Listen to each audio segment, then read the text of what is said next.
All right, ladies and gentlemen, I hope you had a wonderful weekend. The main event is finally here, and we have the election on Tuesday and Jerome Powell on Thursday. And thankfully, the rate cut odds for Powell, they are pretty much a certainty at this point. The last meeting, we had way more volatility, so that's not as big of a deal, but the election is getting very important. Why do I say that?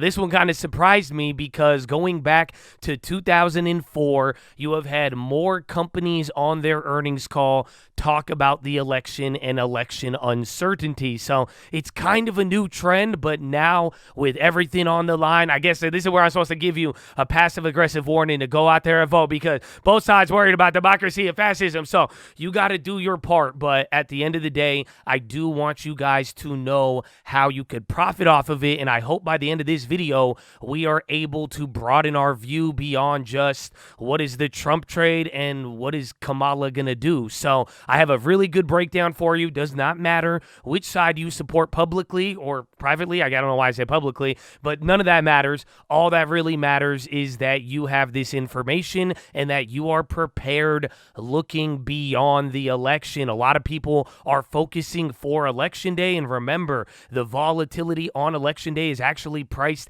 to one of the lowest points. But what happens afterwards, depending on who wins, what happens globally, the policies, that could affect a lot of things coming into the next few quarters. So I hope you're ready for that. I still got plays for you, and actually you're going to get a lot of plays by the end of this, and then we'll talk a little bit. I got a couple of pretty pictures, and then what I need from you, a thumbs up on the video. Make sure you're subscribed, and if you don't know, we are live Monday through Friday, 30 minutes before open, youtube.com/The Stock Market. We will see you there in the morning, baby. Run it. Working to the couch, it's the 2020 election. Live in the hills, but I still get a spread. Started with a live, but I still reinvest it. Feel how I feel, then it feel like a blessing. I just want the lesson, I just want protection. I'm up and I'm down, but they sound like progression. Farmer never plans if he waits for perfection. Finger to the down, hold it. Right off the bat, we're going to talk about the elections. That's why I want you guys to be aware of the outcomes. But as far as this week, you're going to have one part the first 2 days focusing on the election and the results. You are going to get a couple of earnings, and then by Thursday,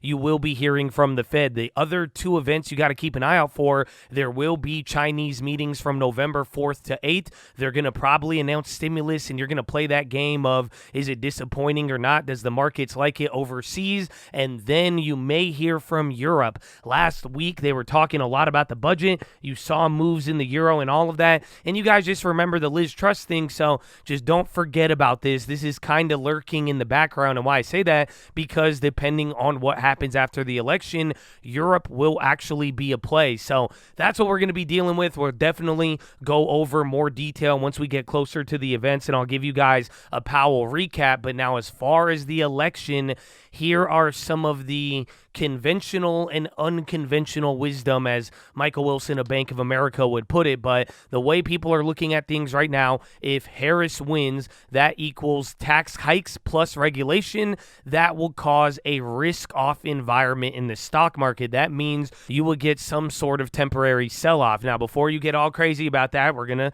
talk about what that means. But then for Trump, people are saying tax cuts plus deregulation, even the tariffs, that would, believe it or not, lead to a risk-on environment. People would start getting bullish. So what does that mean? Does that happen forever in the life of the presidency?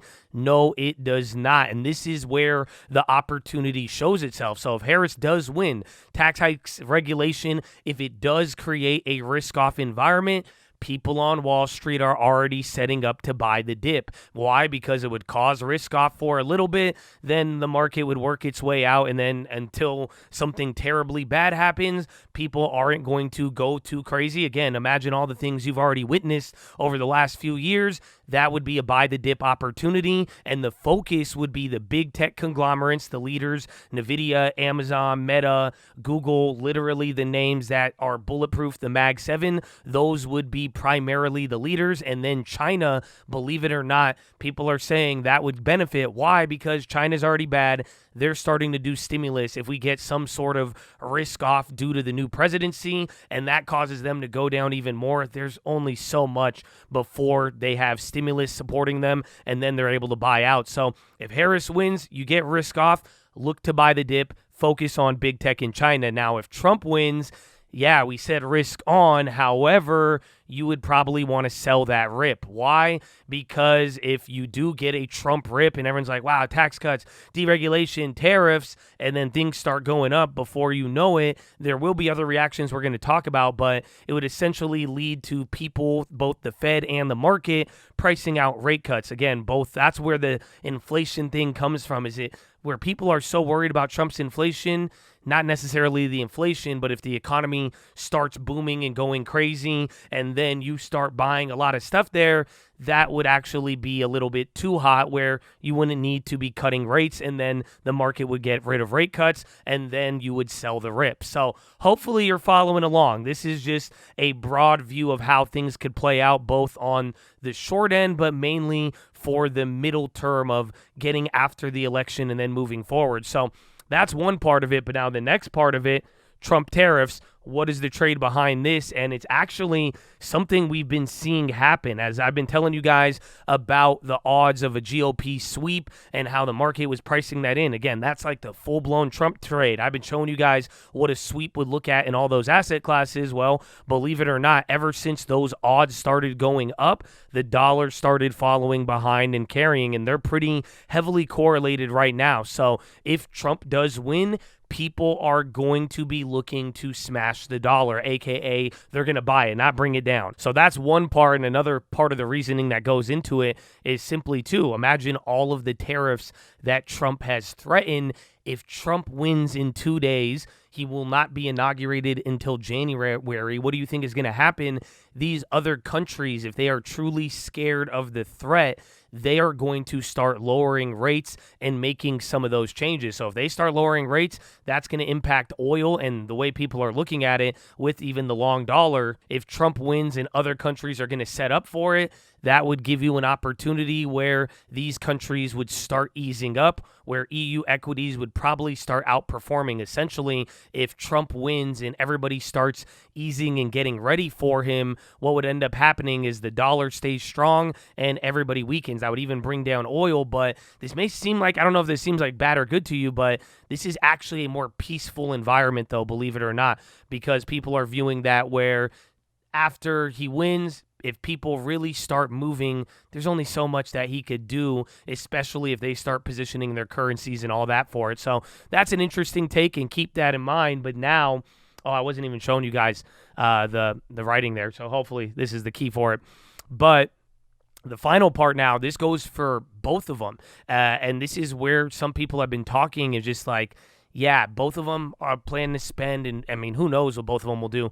But at the end of the day, there has been a lot of pushback against inflation. So there is this idea that both Trump and Harris at some point, either shortly after winning or throughout their next 4 years, they're probably going to realize that inflation is very unpopular and it's not going to equal an electoral success. I would be hard pressed. I mean, put it this way, if Harris wins and she kind of does the exact same thing as Biden and it gets bad again or even worse, I don't know how that'll play out with the politics, or again, it would probably hurt them at the midterms and other things. That's the way people are looking at it. And this is kind of good. This isn't a bad thing because there's this general idea that maybe both of them at some point during their tenure are probably not going to go as crazy as some of this spending that we have been seeing as of late. And the best part about this little tidbit is that it gives you something to look for, and we're going to notice what's going to happen based on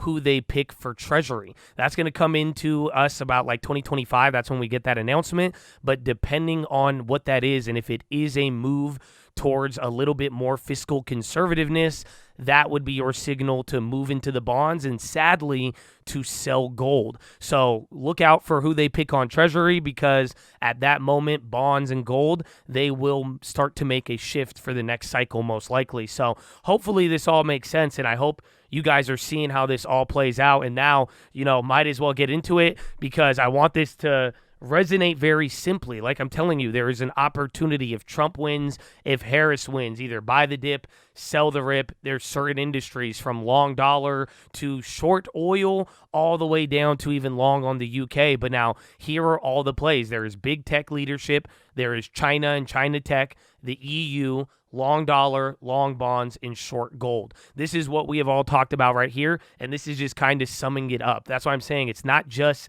a bond trade. It's not even just the regional banks, but following Tuesday and then down the road, you're going to start getting appointees, and then we start to see the plan, and then what other countries do. This is going to lay the groundwork for how you need to be setting up for play, short-term, long-term, everything, but you're going to have an idea. So hopefully you are seeing this, because I don't think you're going to be able to ignore this. Like I'm saying, in the next couple of months, depending on what we get, you're going to get big movements from all of these sectors: tech, China, EU, the dollar, the bonds, and even gold up or down. We're going to see what happens from there. So I really hope all of this helps. Get out there and vote and get a long-term. But now, let us get into the plays, even though I just did it. Wait, I've never done that voice. Okay, but that's the first play. So I am going to be watching these tomorrow and keeping an eye on it. And like I'm telling you, man, just right after the election, this is how you should be thinking. Again, Harris win, Trump win, start looking tech, China, dollar, all of that. I think there's going to be a lot of opportunities. And quite frankly, I don't know how many people are thinking like this. Again, a lot of people are really caught up into the politics. You would even think I would be, but at the end of the day, I don't know how many people are really talking about this, but I can confirm this is the word on this street, Wall Street, Bank of America. This is what Michael Wilson and Bank of America was discussing. So the word is already out there. So watch out for that. That's going to be the first set of plays. Then play number 2, I want to talk about these because I'm sure it captured a lot of your attention. Yes, whoever they pick for the treasury, that can change gold. So watch out for that and keep your eyes out for that. But in the meantime, you still got time on gold, bonds, China, all of that. But why I'm bringing up gold and China here for play number 2 is this week. These are on the list because we have short-term catalysts. Gold is also going to get Jerome Powell and the other central banks. So that could influence things, not to mention a little bit more volatility from after the election. And then China, they're having this meeting. Like I said at the beginning of the video, November 4th to November 8th, you're going to play this game back and forth of, oh, market was expecting this. They announced this. They announced this. Market expected that. This was expected. This wasn't. And then depending on that, we're trying to see if the Chinese investor can get back on board. I mean, America, we're ready to buy China stocks, but if the mainland China is not buying up and the people are still not getting spurred by all of these stimulus measures, that's kind of what we're waiting for. So be on the lookout for it. We'll see if anything takes. But other than that, though, you do have catalysts on both of these. And I think with everything going on, these should move big. So watch out for that. That's play number 2. And then finally, play number 3. XLB. This one's quite interesting, and why I'm even bringing it up is because since August, if you guys remember that little flash crash, materials have only seen inflows. Literally, it's like 8 weeks in a row. I mean, last time we saw this was like kind of at the beginning of the year, but other than that, it was like 2021 when inflation started to go crazy. And again, it makes sense given how policies are kind of tied to materials inflation. And like we talked about, it's a big focus. And I do think people are realizing it's very, very unpopular. So we'll see how this plays out. I don't have a play on this. I'm not really the biggest fan of materials. I'm not saying this for the long term, but watch out for this. Again, this is another area I think that if we do get a winner, or depending on who wins, materials might start to move in a way, but they're a very slow mover and they have not had the same like breakout as a lot of things. I mean, this is the multi-year chart. You know, this reminds me of the SPY before like the banking crisis where we were like high, but you didn't get out of those like major moves from 2021. So materials really haven't broken out, but that's kind of why I don't like them. They're very, very slow. And then it's a weird one. We've held the play on that for a while, but be cautious with it. However, if we see those trends, I'd watch out for it. And then finally, the last play, actually, I only made one play on Friday. I did Koch, C-O-C-H, as a biotech. I grabbed like 200 shares. They got a FDA data, went up 50%, then came down to break even, then it dropped lower, but probably going to flip out of that, take the loss. I'm down like $100 on it from Friday. But other than that, they're still learning, so don't forget about it. Even tomorrow, I think Palantir, you guys are going to have fun with that. I know a lot of people have been excited, and even on Friday too, there was additions to the Dow. I think they took off Intel and added NVIDIA. I think Chewy got added to the mid-cap 400, and then there was like one more, but you still got companies. These just aren't the mega cap techs that are trillions of dollars. So Supermicro, SMCI, that's had a lot of drama going on, and people are talking about worst case scenario. We've discussed this a lot on stream, so they're going to be a big one. I don't know how that'll stack up with insurance premiums. Celsius, that's going to be a big one. NVO, remember Eli Lilly, they just had the big drop in pop. So these are all big names. DraftKings, Square, Rivian, you'll definitely hear about them, but they are not major mega cap. Oh, Airbnb. But the whole point is, remember last week, equities move once Apple, Amazon, Meta, and all that move. So I would watch those still because we're still fresh off of those earnings. That could impact us, but I am thinking we kind of just chill out until the election, and then once we get the results, man, I hope you're ready and think deeply on how to position your money. But Chattadonia, I hope you enjoyed the watch list and daylight savings, but that is your watch list, ladies and gentlemen. Make sure hydrate healthy, ready to go. Make sure post your watch list. Make sure we see you there in the morning. I need the armor on. I need the helmet shining. And I need you to remember, if the waiting is good for you, it's good. Don't worry. You will never have to ever wait more than you have to. If you take that mindset with waiting, oh my goodness, you will be unstoppable. Get the law term, Chad. Drink that water. Stay hydrated, healthy. I'll see you in the morning and Horna.